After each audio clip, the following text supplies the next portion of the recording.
చేతిలో పడగానే అది ఎంతో విలువని నాకు చూపితివే.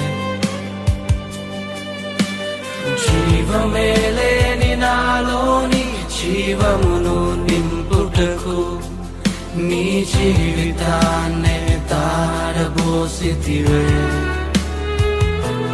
నీది శాశ్వత ప్రేమయ నేను మరచిపోలేనయా. ఎన్ని యుగాలైనా మారదు.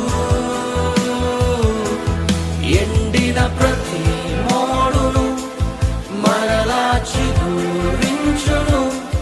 నా దేవునికి సమస్తము సాధ్యమే.